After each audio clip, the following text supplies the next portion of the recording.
Mais donc merci à toutes et tous de nous avoir rejoints pour cet atelier sur les enjeux climat et commerce équitable.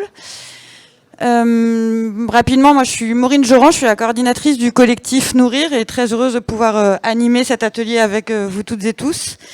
On a pu le voir, notamment via les trophées, que les partenariats de commerce équitable peuvent apporter des réponses aux enjeux d'atténuation et d'adaptation au dérèglement climatique et favoriser la transition de nos systèmes agricoles et alimentaires. Les différentes expériences... Oui, si vous pouvez faire un peu de silence, s'il vous plaît. Et je crois qu'il y a une petite pause après. Ça... les différentes expériences qu'on va pouvoir, qui vont nous être présentées, aujourd'hui, sur des filières à la fois internationales et françaises, vont permettre de montrer ce cercle vertueux qui peut se mettre en place grâce au commerce équitable, et ainsi comment on peut allier finalement justice économique et justice sociale. On le sait, le commerce équitable, ça permet d'avoir des vrais laboratoires d'initiative, d'innovation qu'il faut essaimer, et donc étudier ces différentes initiatives vont nous aider finalement à avoir l'approche systémique qu'on pourrait souhaiter pour la transition de nos systèmes agricoles et alimentaires. Alors pour commencer, je vais demander à Johan Faré, bonjour Johan, qui est directeur filière durable chez Kinomé, qui est une entreprise d'économie sociale et solidaire qui accompagne des structures privées et publiques pour... Attendez, c'est pas le bon côté. C'était le début, mais j'ai pas la fin. Qui accompagne des acteurs privés et publics pour la mise en œuvre de stratégies de développement à haut impact pour l'homme et pour la nature. Et Johan, vous allez nous donner un peu le contexte de ces interactions qui existent aujourd'hui entre agriculture, dérèglement climatique et les chaînes de valeur. Merci Maureen. Du coup, pour défiler les slides, il y a une télécommande. Oui, bonjour à toutes et à tous. Un grand merci d'avoir convié Kinomé aujourd'hui.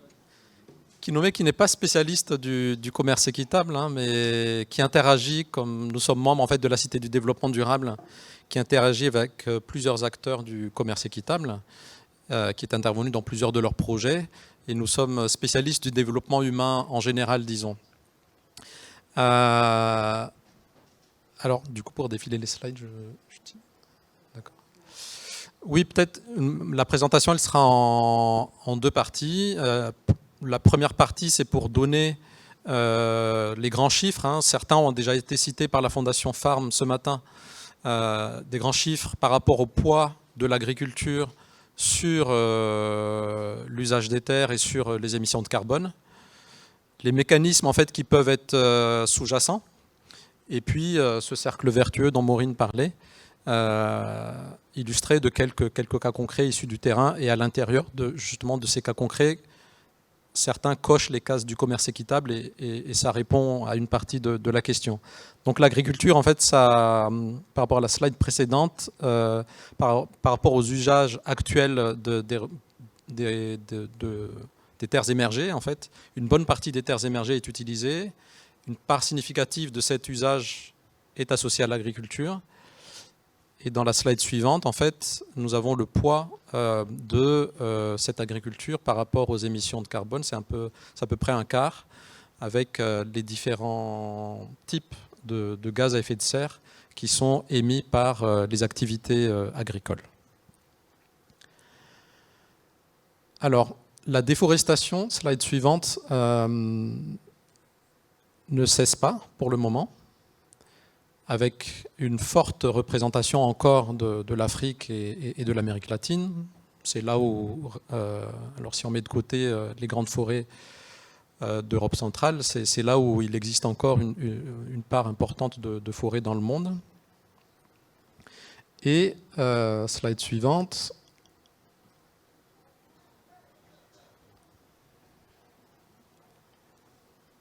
voilà, là c'est juste pour illustrer à nouveau le fait qu'en bilan net, en fait, l'augmentation ou la diminution des espaces forestiers est plutôt en faveur de la perte nette d'espaces forestiers. Comme je le mentionnais, c'est sous-tendu par les activités agricoles avec quelques filières notamment qui ont été identifiées comme étant les moteurs de cette déforestation dans la slide suivante, qui sont le cacao, le soja, la palme, l'EVA, le maïs et d'autres cultures. L'élevage peut faire partie de la liste aussi. Ce sont les filières prioritaires en fait, qui ont été mentionnées par la nouvelle loi qui lutte contre la déforestation importée. Alors tout ça est sous-tendu par un cercle vicieux en fait, où tout part de la pauvreté. La pauvreté qui entraîne en fait un faible investissement dans le renouvellement de la fertilité des sols et dans la diversification. Et du coup, dans des situations comme dans des zones de culture de vanille à Madagascar ou de cacao en Côte d'Ivoire, la solution, c'est d'explorer de nouvelles surfaces par la déforestation pour récupérer en fait, la fertilité de ces sols. Donc, l'idée, en fait, c'est de changer complètement de modèle. Slide suivante, s'il vous plaît. Là, c'est l'exemple du cacao, en fait, où voilà, l'essentiel du cacao est produit dans de petites exploitations avec très peu de moyens. Nous le savons tous, en fait, les prix actuels, alors à part l'artefact de ces dernières semaines, ne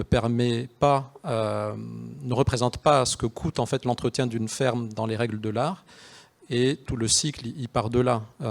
Une des clés de voûte, c'est effectivement une meilleure rémunération qui entraîne de l'épargne. Ça a été décrit dans certaines des vidéos tout à l'heure, et l'épargne qui permet entre autres de réinvestir. Le commerce équitable, grâce aux alliances aussi, permet de renforcer cette capacité d'investissement par subvention ou par co-investissement.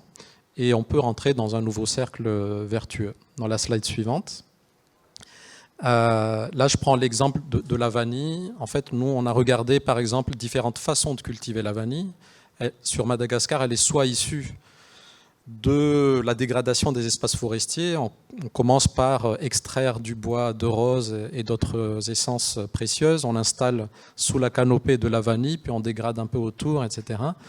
Et puis, il y a une autre façon de cultiver de la vanille. Il y en a deux autres, en fait, qui est de la vanille sur des friches post-agricoles, des friches longues, en fait, ou même ce qu'on appelle, entre guillemets, de la vanille de savane, où on recrée un couvert forestier pour installer de la vanille. Et là, en fait, dans le tableau à gauche, on voit que dans une culture de vanille issue de dégradation forestière, forcément, on perd en biodiversité, native et multibiodiversité, et on perd aussi en ce qu'on appelle la multifonctionnalité de l'écosystème, c'est-à-dire séquestration de carbone, régulation de l'eau, de l'humidité des sols, etc.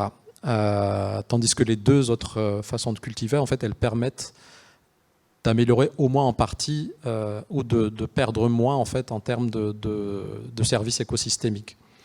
Dans le graphique, en fait, on montre sur la même slide qu'il est mieux de préserver, de ne pas toucher une forêt tropicale primitive, voire un peu dégradée.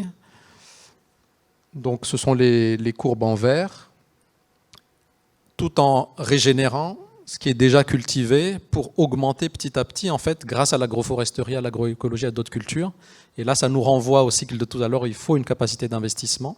On a vu, par exemple, que les producteurs de vanille mettaient moins de temps que la génération précédente dans leur parcelle de vanille, parce que l'habitude a été perdue sur les moments où les prix étaient très bas. Malgré les prix hauts, en fait, jusque récemment, les prix étaient très élevés. Le temps passé dans les parcelles était trop faible pour assurer la pérennisation des parcelles. Or, il faut, pour ne pas déplacer les parcelles vers de nouvelles forêts, restaurer la fertilité des terres. Et dans la slide suivante, en fait, on montre, à travers une étude récente, que sur le long terme, ce sont les barres en vert, cette stratégie de régénération des terres à vanille, par exemple, mais c'est valable pour le cacao et d'autres cultures, est gagnante. Mais l'incapacité d'investir au départ, donc de faire face aux 2 premières années là, de transition, là c'est une parcelle de vanille où on fait une transition en 8e année, c'est le moment où la production commence à chuter, pour relancer la production, plutôt que d'aller ouvrir une nouvelle forêt. Et donc il y a un investissement de départ, et pour le coup, oui, le commerce équitable peut jouer un rôle sur cette phase de transition, parce que ne pas avoir accès à cette capacité d'investissement, c'est se priver en fait de tout ce qu'il y a sur les années suivantes en termes d'amélioration des conditions de vie. Et enfin, j'ai beaucoup parlé d'aspect économique, mais il y a les alliances et la gouvernance. Ça, c'est la dernière slide où, dans notre démarche, en fait, on essaie de répondre aux besoins humains fondamentaux qu'on retrouve aussi ensuite dans le commerce équitable, qui sont la santé, l'équilibre, le bien-être. Une intervenante ce matin qui représentait les éleveurs parlait de cette importance en fait, de répondre aux besoins humains fondamentaux. Nous l'appliquons non seulement aux producteurs, mais aussi à toutes les parties prenantes des filières et des territoires. Parce qu'une entreprise a besoin aussi d'être en sécurité par rapport à l'image, on en parlait ce matin, par rapport aussi à la qualité, aux approvisionnements. Et donc, en fait, ce que nous faisons chez Kinome, c'est de réunir toutes ces personnes, toutes ces entités autour d'une table pour construire une vision d'avenir de la filière et ensuite mettre en œuvre cette vision année par année. Et dans l'exemple de la vanille tout à l'heure, on a audité un projet récemment sur Madagascar où grâce à un acheteur qui s'engage sur 10 ans, avec 6 ans que sur la gouvernance de l'organisation de producteurs et 4 ans ensuite d'engagement à mettre en relation avec des acheteurs, en fait c'est payant. C'est-à-dire que justement ces pratiques durables, elles sont en place. Il n'y a plus de vol de vanille dans ces villages. Les collectivités locales ont doublé, voire triplé leurs revenus grâce à la fiscalité locale. Et je ne compte pas tout ce qui est fonds d'investissement dans le cadre du commerce équitable et utilisation décidée ensemble de la prime, plus de la prime bio, parce qu'en général, les deux certifications sont couplées.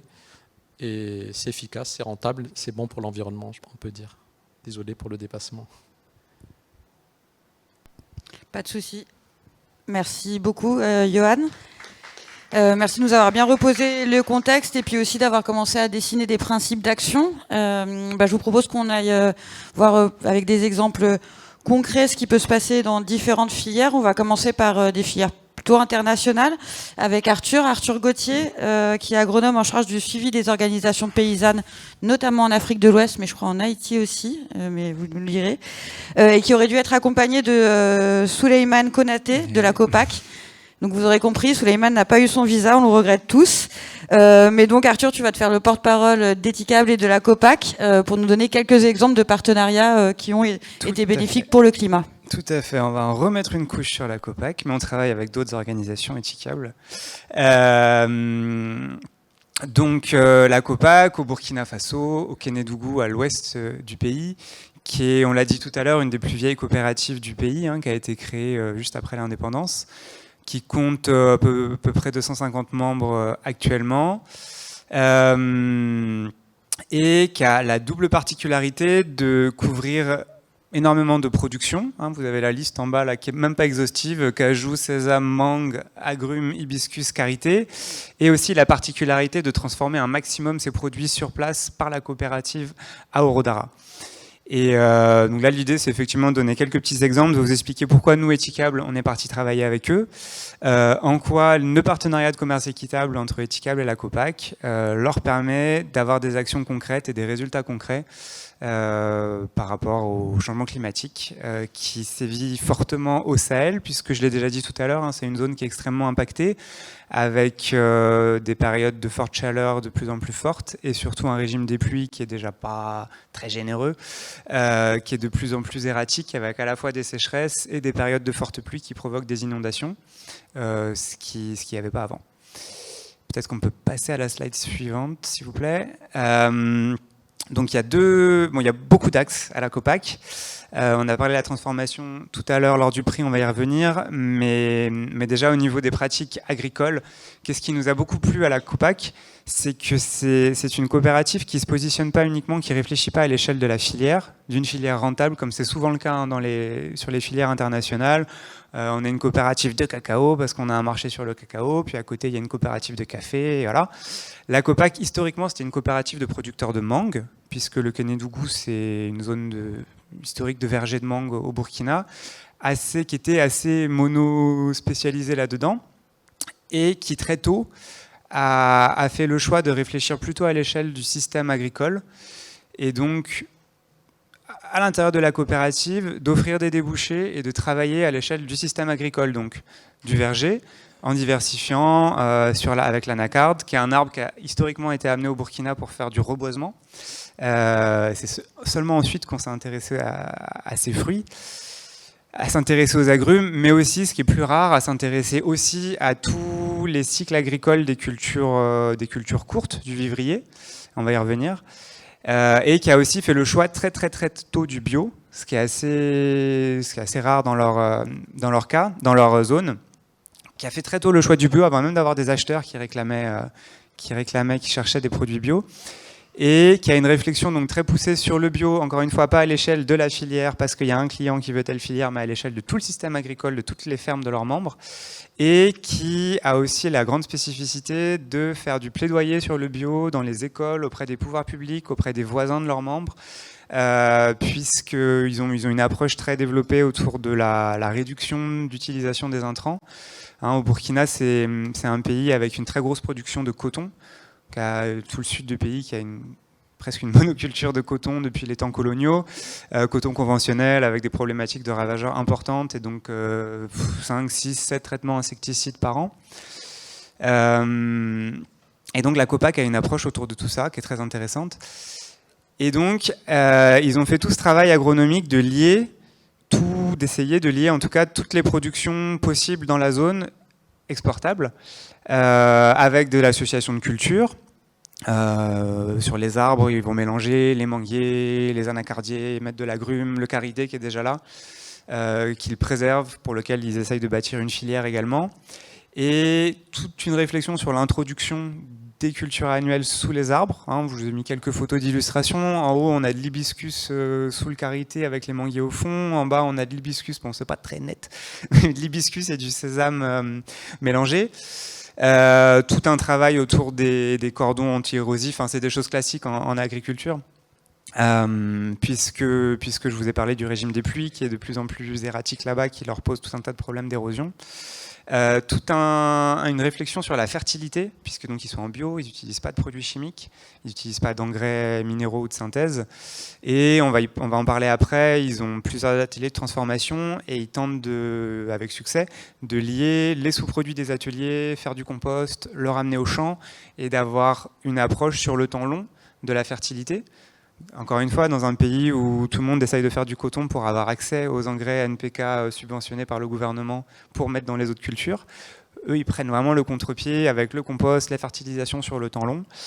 Donc bref, tout un tas d'initiatives extrêmement intéressantes. Sur la mangue, j'en ai pas parlé, mais la mangue, je vous ai dit, le Kénédougou est un verger depuis très longtemps de mangue avec toute une problématique autour de la mouche des mangues qui attaque les fruits, que les conventionnels traitent à coups d'insecticides de plus en plus forts. Là aussi, la COPAC travaille à la fabrication de produits bio pour régler ces problèmes et puis de séparer les vergers de mangue avec les agrumes, avec les anacardes pour faire des barrières. Bref, tout un tas de choses extrêmement intéressantes qui demandent évidemment de l'investissement, qui demandent de l'accompagnement et qui demandent des débouchés.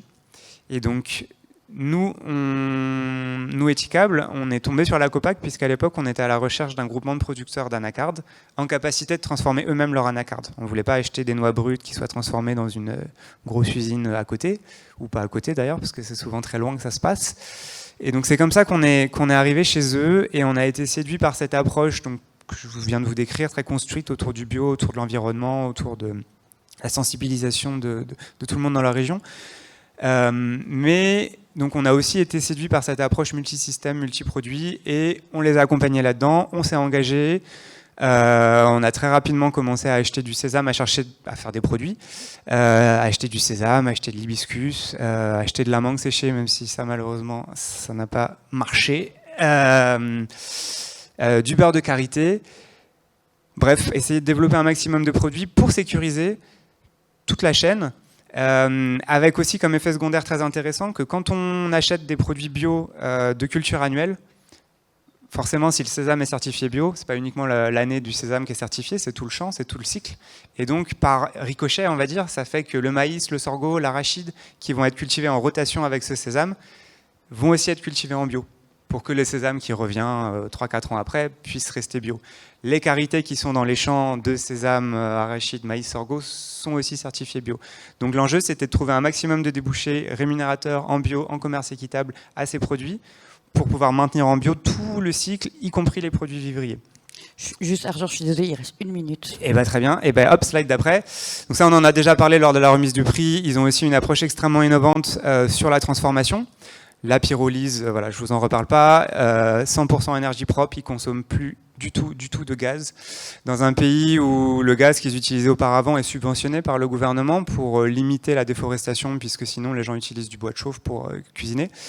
Donc ça pesait sur les maigres ressources du gouvernement que les unités, ça pèse toujours, que les unités de transformation fonctionnent au gaz. La Copac, plus de gaz, plus de déchets, puisque les coques de cajou sont un déchet assez toxique. Une fois qu'ils ont été pyrolysés, c'est juste du charbon, ça peut être utilisé pour la cuisine ou pour le compostage.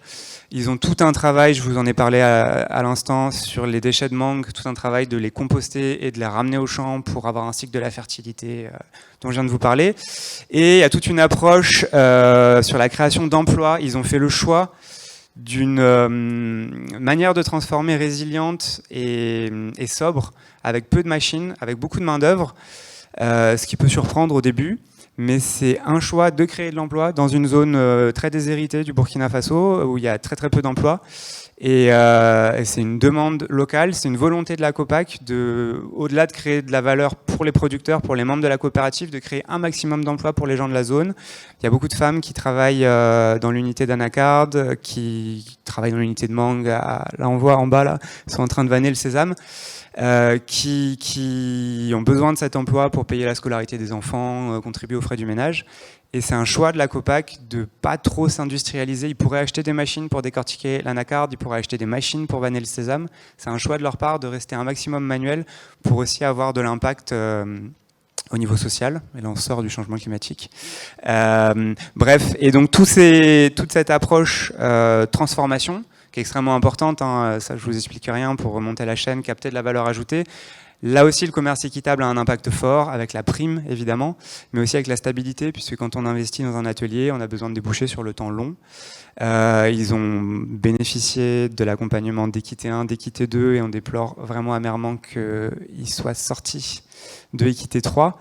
Mais donc là aussi, le commerce équitable a eu un impact très fort. Quand nous on les a rencontrés, l'atelier il était à l'arrêt, puisqu'il n'y avait pas de débouché, puisque l'atelier Anacard, puisque c'est une filière extrêmement spéculative. Et le commerce équitable leur a permis d'apporter de la sécurité, de relancer l'atelier qui fonctionne maintenant à plein régime. Voilà. Parfait. Merci Arthur. Merci. Et on va partir du Burkina pour revenir en France et en Vendée, je crois. On va d'abord plus dans le sud, en tout cas dans 2 zones dont on sait que les dérèglements climatiques ont des impacts aujourd'hui. Donc ce sera avec Simon Juchot, qui est directeur agronomie, environnement et digitalisation à la coopérative Cavac, et Anaïs Galen, qui est responsable RSE à Labéry Fine Foods, et donc qui vont nous témoigner de leur démarche commune labellisée agri-éthique. Bonjour à tous. Si vous pouvez passer la slide suivante, on va essayer d'être rapide. Pour vous donner un petit peu de contexte, le groupe Labéry Fine Foods s'est vraiment inscrit dans la transition pour une alimentation durable et veut être vraiment contributif sur cette transition. Et donc le premier sujet, c'était de se fixer une ambition sur le climat. Et donc vous pouvez voir là les engagements qu'on s'est fixés à horizon 2030. C'est des engagements qui ont été validés par l'initiative SBTI. Donc on est contrôlé, on doit fournir des éléments de réponse au fil des années. Et donc ce plan d'action, il repose sur 2 axes. Un axe d'atténuation, donc de réduction de nos émissions de gaz à effet de serre, et un axe d'adaptation, puisque le changement climatique est déjà présent, il a déjà des conséquences, notamment au niveau de nos filières agricoles. Et donc l'objectif, c'est d'essayer de réduire au maximum les impacts de ce changement climatique sur nos productions agricoles. Et donc si vous allez sur la slide suivante, sur nos filières françaises, notamment végétales et laitières, on s'est fixé un double objectif et qu'on va exemplariser avec notre collaboration avec Cavac. C'est d'une part donc de réduire l'impact environnemental de nos filières agricoles en s'engageant sur de l'agriculture régénératrice, et d'autre part s'engager aussi à soutenir les agriculteurs qui sont à nos côtés dans la transition, en passant par une démarche de commerce équitable avec la labellisation agri-éthique. Pour nous, c'est vraiment clé de comprendre qu'il y a une réelle interdépendance entre réduction de l'impact environnemental et soutien aux agriculteurs. Et donc, si vous allez sur la slide suivante, pourquoi ? En fait, on est convaincu de cet intérêt, de cette interdépendance entre ces deux sujets clés de la transition pour une alimentation responsable, et on l'a porté notamment sur notre marque Blini.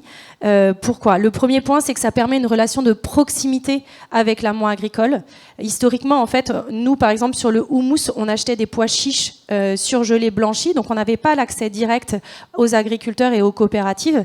Et grâce à ce label agriéthique, ça nous a permis de vraiment beaucoup plus structurer notre réseau de producteurs, d'accéder vraiment à l'information individuelle des agriculteurs qui sont engagés dans les filières avec nous.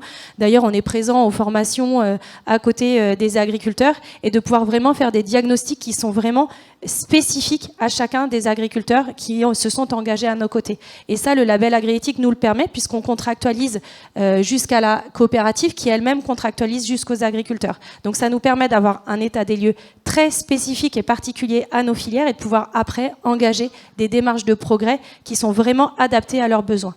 Et l'autre point, bien sûr, c'est clé, je suis sûre que je radote par rapport à tout ce qui peut se dire dans le commerce équitable, mais ce qui était intéressant, c'est qu'en assumant et en soutenant des coûts de production dans nos prix d'achat, ça nous permet d'apporter plus de sérénité à l'agriculteur, surtout qu'on s'engage sur un pas de temps beaucoup plus long que des appels d'offres annuels, et donc ça permet ensemble de s'engager durablement dans une démarche de transition agroécologique. Ce qui fait que nous, dans nos cahiers des charges d'achat, on intègre des démarches de progrès agroécologiques qui sont vraiment contractualisées, qui sont partie intégrante de nos critères d'achat. Et donc, si vous allez sur la slide suivante, quand on a mis ça en place, on s'est rendu compte qu'on n'allait pas assez loin pour pouvoir vraiment accélérer la transition. Et donc, on a décidé de créer un fonds collectif qui s'appelle Impact Positif, qui est assez récent, il date de juin 2022, dans lequel, en fait, on a voulu mettre ensemble l'intégralité des maillons de nos filières pour pouvoir vraiment tous s'engager ensemble dans cette transition agroécologique. Donc, on se retrouve avec nos propres fournisseurs, nos transformateurs, on se retrouve avec l'intégralité de nos coopératives sur nos filières blé et pois chiches, et bien sûr, on avait besoin d'avoir un collège d'experts qui nous challenge sur des leviers d'équitable, de démarche de commerce équitable, mais aussi sur des leviers de transition agroécologique. Et c'est vrai que c'est assez nouveau, c'est peut-être pas commun, et c'était difficile d'amener le dialogue au début, mais ce que je trouve intéressant, c'est vrai. Oui, vous m'entendez toujours, oui. C'est vraiment de pouvoir, sur des sujets communs, des problématiques communes, d'échanger à l'échelle de différentes coopératives pour pouvoir essayer de démultiplier des expérimentations, et surtout de bénéficier beaucoup plus rapidement des résultats de ces expérimentations.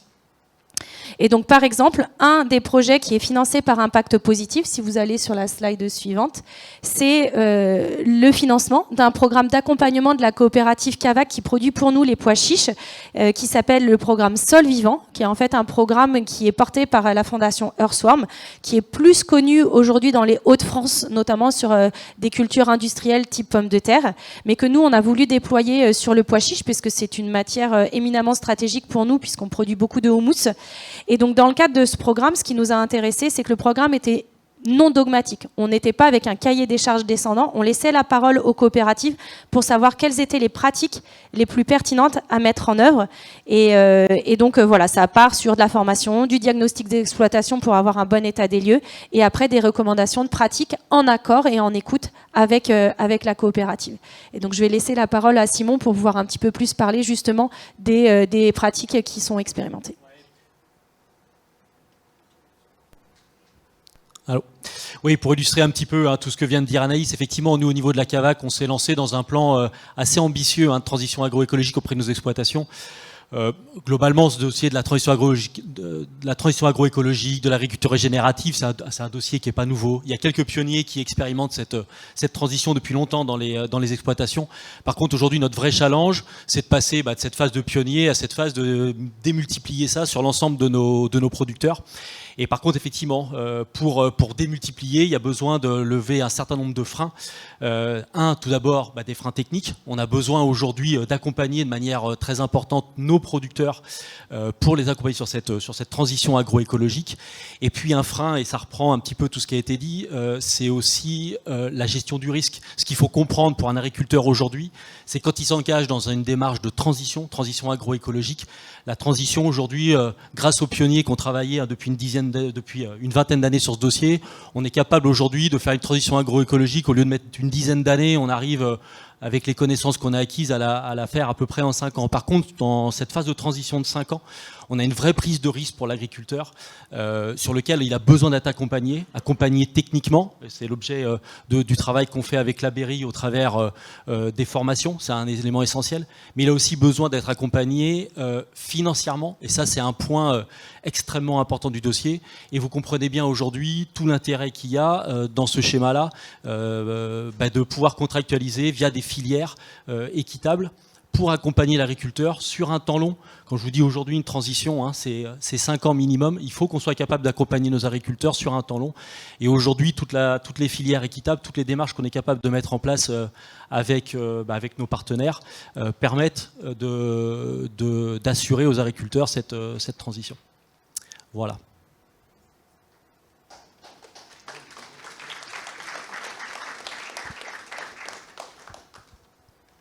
Merci beaucoup à tous les deux. Je consulte mes collègues du commerce équitable. Est-ce qu'on a le temps de prendre quelques questions?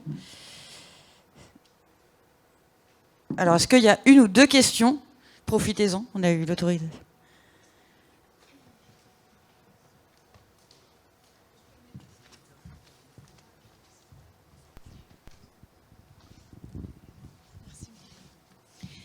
Oui, je voudrais une question à la BERI puis à vous. Est-ce que vous pourriez nous préciser un peu, quand vous parlez d'agriculture régénérative, vous parlez de moindre travailler les sols, est-ce qu'il y a un lien avec l'agriculture de conservation? Est-ce que c'est la même chose ou pas? Oui, c'est exactement la même chose. En fait, d'ailleurs, c'est une des problématiques. C'est qu'aujourd'hui, on aurait besoin, je pense, tous ensemble, de mettre un peu un terme autour de l'agriculture régénérative, l'agriculture de conservation. En fait, aujourd'hui, c'est quelque chose qui devient un petit peu galvaudé. On met un petit peu tout et n'importe quoi là-dedans. Et je crois aujourd'hui qu'on aurait besoin d'avoir une définition qui soit plus claire pour savoir effectivement de quoi on parle. Et puis surtout, aujourd'hui, je parlais d'accompagnement financier, qui est essentiel pour les agriculteurs.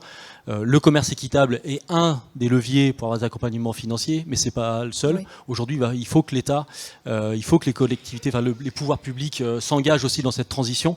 Il y a des outils qui existent. On parlait de MAE, je ne sais plus, ça avait parlé dans la journée, mais qui aujourd'hui sont relativement mal calibrés. En tout cas, moi, c'est mon point de vue pour accompagner. Ils sont mal calibrés tout simplement parce qu'on ne s'est pas mis d'accord sur ce qu'on voulait et ce qu'était de l'agriculture régénérative et là où on voulait aller. Et aujourd'hui, on construit on finance des cahiers des charges qui sont pas cohérents avec vraiment les enjeux qu'il y a à mettre dans l'exploitation. Parce qu'en fait, c'est vrai que ce sont des termes qui peuvent prêter aussi à confusion, parce que dans l'agriculture de conservation, je veux dire, on n'est pas forcément...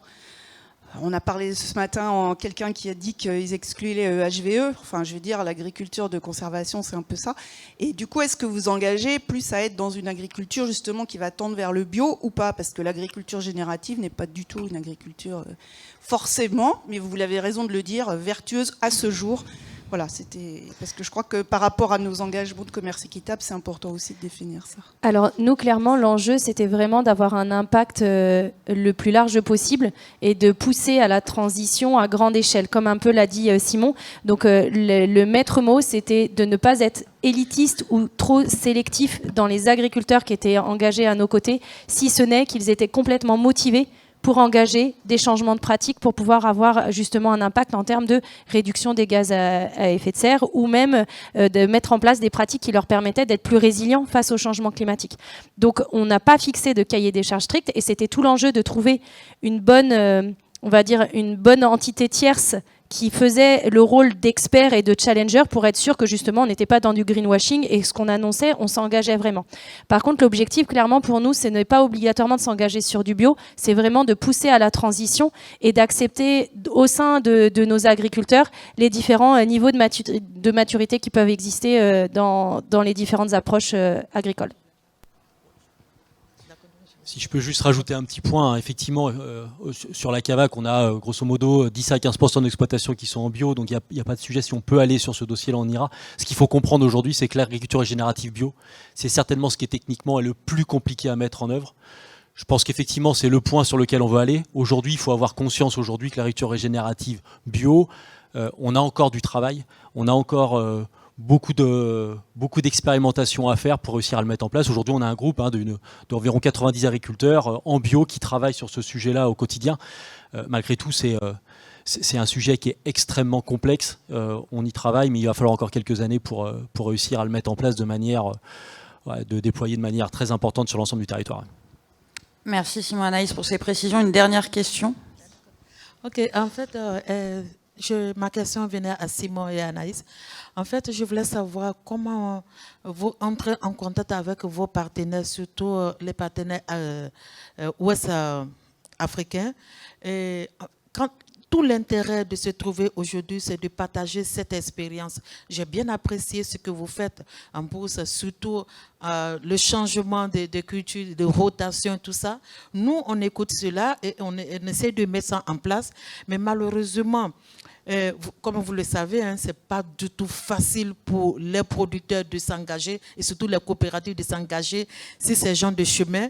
Et derrière, quand il n'y a pas de partenaires pour la commercialisation et surtout l'accompagnement, c'est souvent difficile. Et l'intérêt pour nous aujourd'hui, c'est de poser la question comment on peut avoir ces partenaires-là qui sont ici, que ce soit vous ou d'autres personnes, pour nous accompagner non seulement dans le cacao, parce que nous, on ne veut pas uniquement faire le cacao, on veut aller dans le sens que vous avez aujourd'hui, mais comment nous accompagner? Alors, nous, on n'a pas de filière en Afrique. Par contre, on en a une au Pérou sur l'avocat. Mais si je peux retourner la question, en fait, on a eu deux objectifs. Le premier, c'était d'avancer vite pour montrer que la démarche de labellisation en agri-éthique était possible chez un industriel porteur d'une marque forte comme Blini. Et donc, on s'est engagé et on est allé chercher des coopératives qui étaient déjà engagées sous la labellisation agri-éthique, qui étaient déjà présentes dans le réseau d'agri-éthique. Et donc, on remercie encore l'aide d'agri-éthique qui nous a vraiment aidé à structurer nos filières et à aller chercher les bons contacts. Mais on avait aussi un deuxième challenge qui était d'accompagner nos agriculteurs et nos coopératives historiques dans cette transition. Et c'est pour ça qu'on a mis un petit peu plus de temps sur le pois chiche.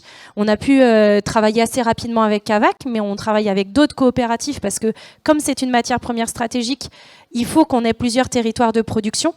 Et là, on voit que ça prend plus ou moins de temps parce que même si on est persuadé, on est convaincu du gain de s'engager et dans des démarches de commerce équitable en parallèle dans des démarches de réduction d'impact environnemental, eh ben, il y a un gros travail d'engagement des agriculteurs parce que une contractualisation de 3 ans sur du pois chiche, eh ben, ça peut être un frein, ça peut faire peur.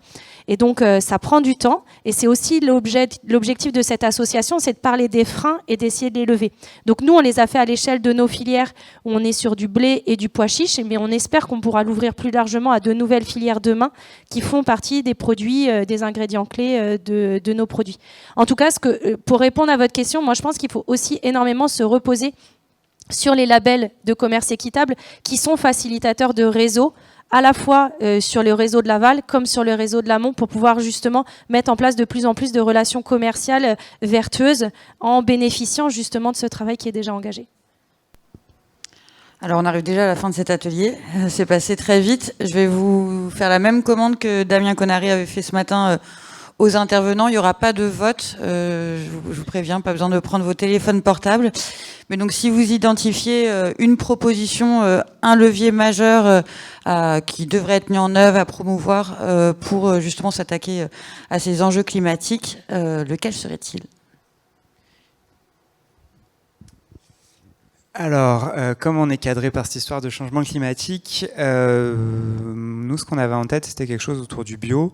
Le raccourci entre bio et plus vertueux climatique qui marche quand même assez souvent, même si c'est pas toujours le cas, il y a quelques contre-exemples. Et donc la difficulté, c'est lié à une difficulté que nous, on rencontre actuellement, qui est les changements de réglementation sur du règlement bio, qui pose des difficultés de plus en plus importantes aux groupements de petits producteurs à l'étranger pour exporter, ceux qui exportent directement leurs produits vers l'Union européenne. Ils font face à des difficultés croissantes de documentaires, administratives pour exporter, qui met en danger dans certains cas ces coopératives qui ont fait un très très gros travail, un très gros chantier ces 10-20 dernières années pour être capables de maîtriser elles-mêmes l'exportation, de pouvoir travailler directement avec des acteurs comme Etikable ou comme d'autres, en sautant tous les intermédiaires qui qui accaparent une partie de la valeur ajoutée. Actuellement, à la lumière des derniers changements de règlement, c'est de plus en plus difficile pour ces groupements de producteurs d'exporter directement. Et donc, ce qu'on proposerait, ce serait qu'il y ait des facilités, dans le cas spécifique, de groupements de producteurs dans les pays du Sud. Et quand on parle de facilité, il ne s'agit pas de lever le pied sur les exigences de qualité du bio. On ne parle pas des histoires, il y a déjà de la traçabilité, il y a des échantillons, il y a des analyses, il y a tout ça. On parle au niveau documentaire, je ne vais pas rentrer dans les détails techniques, si vous voulez on pourra en parler après, des freins qui sont en train d'être mis actuellement à ces groupements pour exporter en Europe. Voilà. Alors, promis, je n'ai pas copié sur les copains de ce matin. C'était écrit en quittant Kinomé ce matin.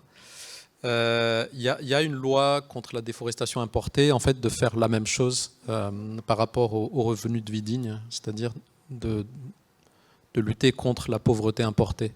Alors, ça a été cité plusieurs fois ce matin. C'est peut-être une confirmation de plus, mais il y a un vrai besoin à ce niveau-là.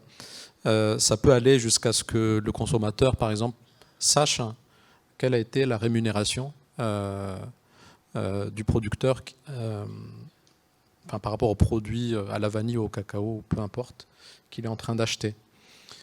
Voilà, donc ça renvoie à pas mal de recos de ce matin. Ouais.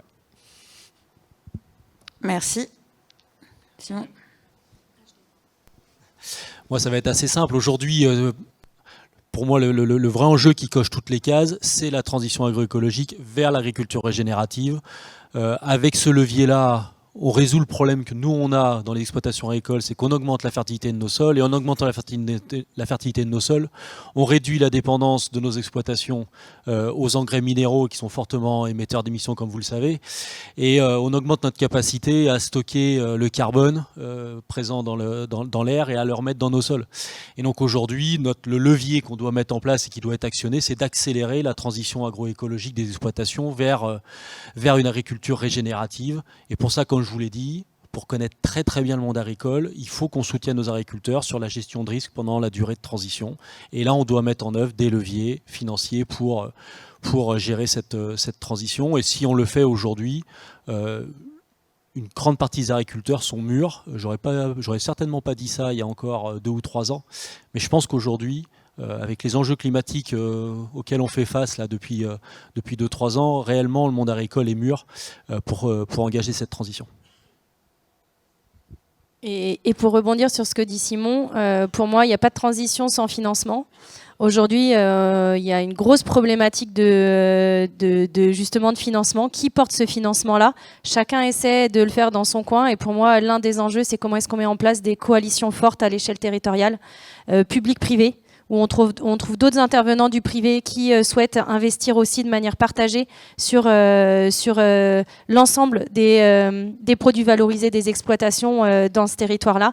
Et comment est-ce qu'on arrive à trouver des financements aussi publics qui nous accompagnent, parce que ça revêt énormément de bénéfices locaux aussi pour la région, pour la commune, etc. Donc pour moi, le vrai sujet, c'est comment est-ce qu'on arrive à le financer de manière concertée et qu'on s'assure après des résultats, bien sûr, des travaux qui sont mis en place. Merci beaucoup à tous les quatre pour ces bonnes idées. Je pense que les collègues du Commerce Équitable France auront noté pauvreté importée, les lourdeurs documentaires pour la bio dans les filières internationales, et puis l'accompagnement à long terme et les coalitions de financeurs. Merci beaucoup.